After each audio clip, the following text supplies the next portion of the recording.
السلام عليكم.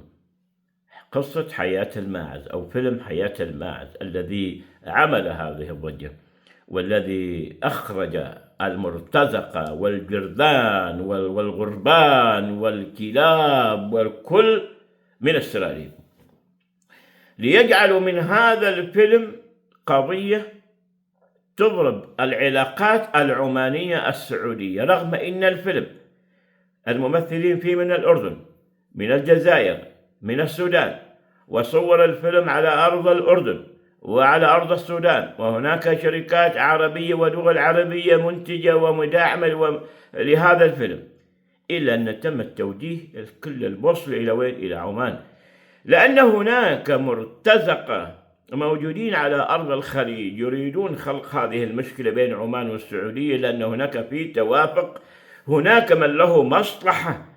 يا جماعة الخير، ادخلوا الموضوع هذا حتى مع التصالح اليمني السعودي الذي يدور أيضا الاجتماعات حوله في سلطنة عمان، ادخلوا بهذا الموضوع.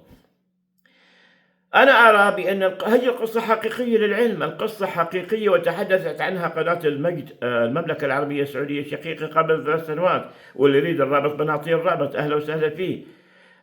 بالإضافة إني أرى الفيلم ما فيه إهانة للسعودية، بل بالعكس، الفيلم أظهر لنا الوجه الراقي الجميل لأشقائنا في المملكة العربية السعودية الذي راح بالرولز رايس وأنقذ هذا الشخص من كفيله.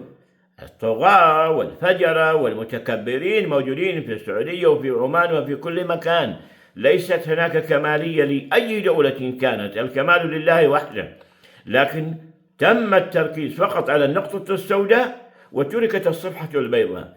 أنا أرى بأن الفيلم فعلا يستحق النشر ويستحق أيضا التباهي به.